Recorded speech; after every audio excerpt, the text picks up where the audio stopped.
આજના ડિજિટલ યુગમાં online fraud એક મોટો ખતરો છે. ચાલો સમજીએ કે આનાથી કેવી રીતે બચી શકાય. ઓનલાઈન બેન્કિંગ અને યુપીઆઈ હવે રોજિંદા જીવનનો ભાગ છે. પણ આ સગવડ સાથે સુરક્ષાનું શું? જેમ જેમ ડિજિટલ પેમેન્ટ્સ વધી રહ્યા છે, તેમ સાયબર ક્રાઇમ અને ફાઇનાન્શિયલ ફ્રોડના કેસ પણ વધી રહ્યા છે.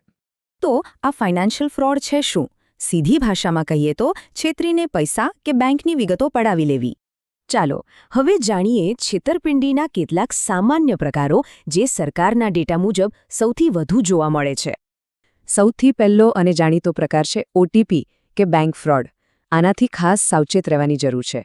ઠગ લોકો બેંક અધિકારી બનીને ફોન કરે છે અને ઓટીપી, પિન જેવી વિગતો માંગીને ખાતું ખાલી કરી દે છે. આગળ વાત કરીએ યુપીઆઈ ફ્રોડની, જેનો ઉપયોગ આજે લગભગ દરેક જણ કરે છે. આમાં નકલી ઓફર, રિફંડ કે લોટરીનું બહાનું બતાવીને પૈસા ટ્રાન્સફર કરવા માટે કહેવામાં આવે છે. બીજો એક મોટો ખતરો છે નકલી લોન એપ્સનો. આ એક નવી અને ગંભીર સમસ્યા છે. આ એપ્સ સહેલાઈથી લોન આપવાનો દાવો કરે છે, પણ તેના બદલે અંગત ડેટા અને પૈસા બંને ચોરી લે છે. હવે એક એવો સ્કેમ જે ગભરાટ ફેલાવીને લોકોને ફસાવે છે, ઇલેક્ટ્રિસિટી બિલ સ્કેમ.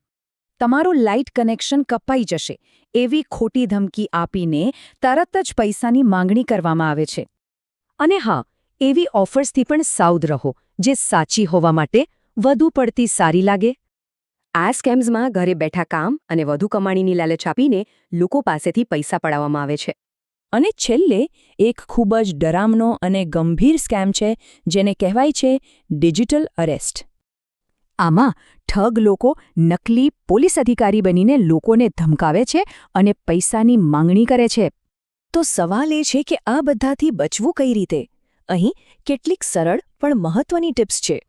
પણ માની લો કે બધી સાવચેતી છતાં છેતરપિંડી થઈ જાય તો શું કરવું? સમય ખૂબ જ કિંમતી છે. સૌથી પહેલાં તરત જ સાયબર હેલ્પલાઇન નંબર 1930 પર ફોન કરો અને પછી ઓનલાઈન ફરિયાદ કરો.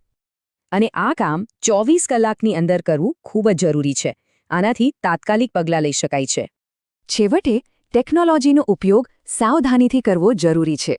જાગૃતિ એ જ આ ગુનાઓ સામે સૌથી મોટું હથિયાર છે. આ બધું જાણ્યા પછી એક છેલ્લો સવાલ.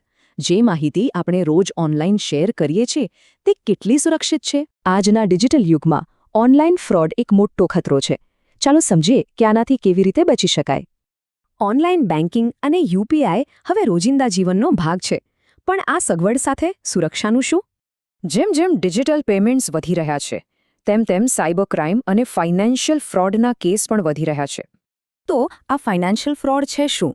સીધી ભાષામાં કહીએ તો છેતરીને પૈસા કે બેંકની વિગતો પડાવી લેવી.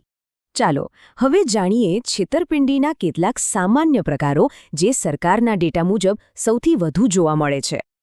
સૌથી પહેલો અને જાણીતો પ્રકાર છે ઓટીપી કે બેંક ફ્રોડ. આનાથી ખાસ સાવચેત રહેવાની જરૂર છે. ઠગ લોકો બેંક અધિકારી બનીને ફોન કરે છે અને ઓટીપી, પિન જેવી વિગતો માંગીને ખાતું ખાલી કરી દે છે. આગળ વાત કરીએ યુપીઆઈ ફ્રોડની, જેનો ઉપયોગ આજે લગભગ દરેક જણ કરે છે. આમાં નકલી ઓફર, રિફંડ કે લોટરીનું બહાનું બતાવીને પૈસા ટ્રાન્સફર કરવા માટે કહેવામાં આવે છે.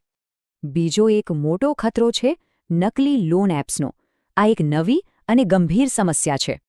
આ એપ્સ સહેલાઈથી લોન આપવાનો દાવો કરે છે, પણ તેના બદલે અંગત ડેટા અને પૈસા બંને ચોરી લે છે. હવે એક એવો સ્કેમ જે ગભરાટ ફેલાવીને લોકોને ફસાવે છે, ઇલેક્ટ્રિસિટી બિલ સ્કેમ. તમારું લાઇટ કનેક્શન કપાઈ જશે એવી ખોટી ધમકી આપીને તરત જ પૈસાની માંગણી કરવામાં આવે છે. અને હા, એવી ઓફર્સથી પણ સાવધ રહો જે સાચી હોવા માટે વધુ પડતી સારી લાગે. આ સ્કેમ્સમાં ઘરે બેઠા કામ અને વધુ કમાણીની લાલચ આપીને લોકો પાસેથી પૈસા પડાવવામાં આવે છે. અને છેલ્લે એક ખૂબ જ ડરામણો અને ગંભીર સ્કેમ છે જેને કહેવાય છે ડિજિટલ અરેસ્ટ. આમાં ઠગ લોકો નકલી પોલીસ અધિકારી બનીને લોકોને ધમકાવે છે અને પૈસાની માંગણી કરે છે. તો સવાલ એ છે કે આ બધાથી બચવું કઈ રીતે?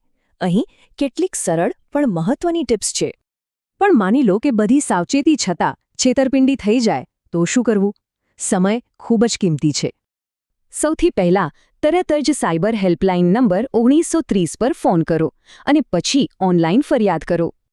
અને આ કામ 24 કલાકની અંદર કરવું ખૂબ જ જરૂરી છે. આનાથી તાત્કાલિક પગલાં લઈ શકાય છે. છેવટે ટેકનોલોજીનો ઉપયોગ સાવધાનીથી કરવો જરૂરી છે. જાગૃતિ એ જ આ ગુનાઓ સામે સૌથી મોટું હથિયાર છે. આ બધું જાણ્યા પછી એક છેલ્લો સવાલ: જે માહિતી આપણે રોજ ઓનલાઈન શેર કરીએ છીએ તે કેટલી સુરક્ષિત છે?